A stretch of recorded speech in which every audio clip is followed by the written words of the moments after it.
Hello my dear students and my dear friends, English with Virai YouTube চ্যানেলে তোমাদের সকলকে স্বাগতম। আই হোপ তোমরা সকলেই ভালো আছো।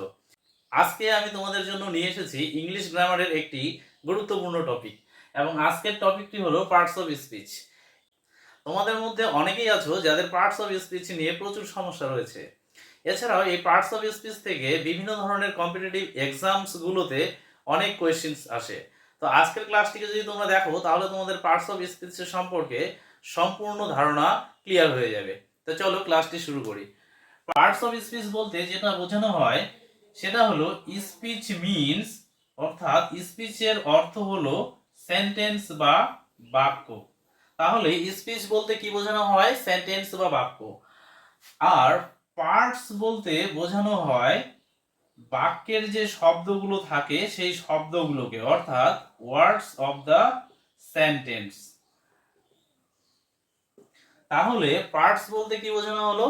ওয়ার্ডস অফ দ্য সেন্টেন্স, অর্থাৎ বাক্যের যে শব্দগুলো থাকে, অর্থাৎ বাক্যে ব্যবহৃত যে সমস্ত শব্দগুলো রয়েছে সেই শব্দগুলোকে কিন্তু বলা হয় পার্টস। আর স্পিচ বলতে বোঝানো হয় সেন্টেন্সকে। যেমন I am writing a poem, এর বাংলা অর্থ হলো যে আমি একটি কবিতা লিখছি। এই পুরো অংশটাকে আমরা বলি সেন্টেন্স। এই পুরো অংশটাকে বলা হয় সেন্টেন্স বা বাক্য। এবার দেখো, এই বাক্যে অনেকগুলি শব্দ ব্যবহৃত হয়েছে এবং এই শব্দগুলো সবাই একত্রে মিলে একটি কমপ্লিট সেন্স দিয়েছে অথবা একটি সম্পূর্ণ ধারণা দিয়েছে, এবং এই সম্পূর্ণ ধারণাটাকে আমরা বলছি সেন্টেন্স বা বাক্য। এবার দেখো যে এই যে শব্দগুলো, আই একটা শব্দ, অ্যাম একটা শব্দ, এন্ড রাইটিং একটা শব্দ, এ একটা শব্দ, পোয়েম একটা শব্দ। তো এই বাক্যে ব্যবহৃত এই যে শব্দগুলো, এই শব্দগুলোকেই বলা হচ্ছে কিন্তু পার্টস, অর্থাৎ words of the sentence.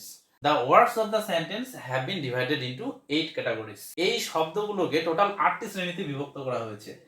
And every word has a particular name. আর প্রত্যেকটি শব্দের একটি করে নির্দিষ্ট নাম রয়েছে। তো চলো সেই নামগুলো কি আমরা একটু জেনে নিই।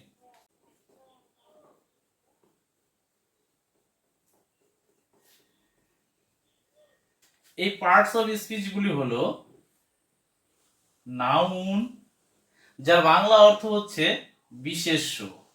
যার বাংলা অর্থ কি? বিশেষ্য। নাম্বার 2, প্রোনাউন, যার বাংলা অর্থ হলো সর্বনাম। নাম্বার 3, অ্যাডজেক্টিভ,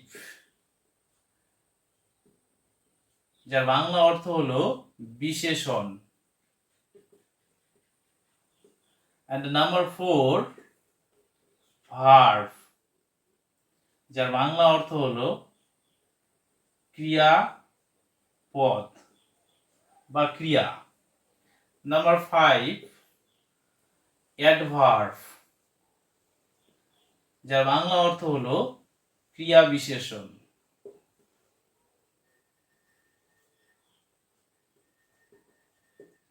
নাম্বার 6, প্রিপজিশন, যার বাংলা অর্থ হলো পদান্বয়ী অব্যয়। নাম্বার 7, কনজাংশন, যার বাংলা অর্থ হলো সংযোজক। and নাম্বার 8 হলো ইন্টারজেকশন,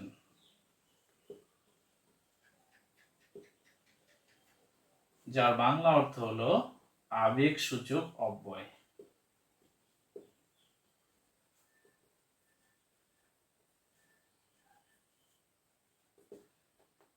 তাহলে এই পার্টস অফ স্পিচ গুলোকে যে 8টি শ্রেণীতে বিভক্ত করা হয়েছে সেই শ্রেণীগুলোর নাম হলো noun, pronoun, adjective, verb, adverb, preposition, conjunction and interjection. ইংলিশে যে সমস্ত বাক্যগুলি ব্যবহৃত করা হয় সেই প্রত্যেকটি বাক্যের মধ্যে এই নামগুলোকে আমরা অবশ্যই পাবো।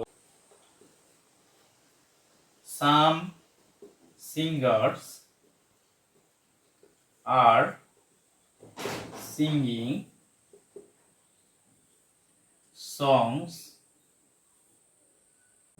in the stage and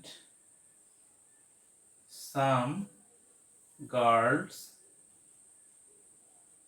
are dancing.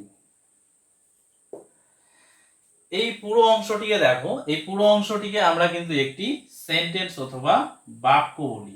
তাহলে এই পুরো অংশটিকে আমরা কি বলি? একটি সেন্টেন্স অথবা বাক্য। এবার এই বাক্যে অনেকগুলো শব্দ ব্যবহৃত হয়েছে এবং এই প্রত্যেকটি শব্দের একটি করে স্পেসিফিক অথবা একটি করে নির্দিষ্ট নাম আছে। যেমন দেখো, এখানে সাম শব্দটি হলো অ্যাডজেক্টিভ। এই সাম শব্দটির পার্টস অফ স্পিচ হলো অ্যাডজেক্টিভ। তারপর দেখো সিঙ্গার্স, এটি হলো আমার নাউন। তারপরে দেখো আর এন্ড সিঙ্গিং, এই দুটো হলো হচ্ছে ভার্ব। তারপরে সংস যে শব্দটি আছে, এই সংস শব্দটি হলো নাউন। তারপরে ইন যে শব্দটি আছে সেটি হলো আমাদের প্রিপজিশন। তারপরে দেখো দা, এই দা শব্দটিকে অথবা এ এন্ড দাকে আমরা মূলত আর্টিকেল হিসেবে চিনি। কিন্তু একটা জিনিস তোমরা মনে রাখবে, এই আর্টিকেল গুলো অথবা এই আর্টিকেলস গুলো এ এন এন্ড দা, এরা বাক্যে অ্যাডজেক্টিভ অথবা অ্যাডভার্বের মতো ভূমিকা পালন করে। তো এখানে দা শব্দটি হলো অ্যাডজেক্টিভ। তারপরে স্টেজ শব্দটি হলো নাউন। তারপরে দেখো এন্ড, এই যে এন্ড শব্দটি আছে এখানে, এই এন্ড শব্দটি হলো কনজাংশন।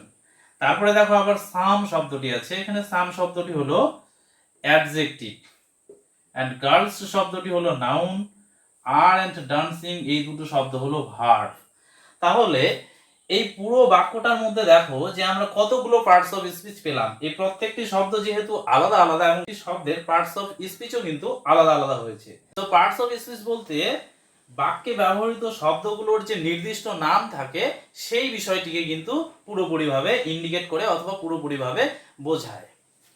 তো চলো, আজকের ক্লাসটি এ পর্যন্তই। আজকের ক্লাসটি যদি তোমাদের ভালো লেগে থাকে তাহলে অবশ্যই তোমরা তোমাদের বন্ধুদের সাথে এই ভিডিওটিকে শেয়ার করবে।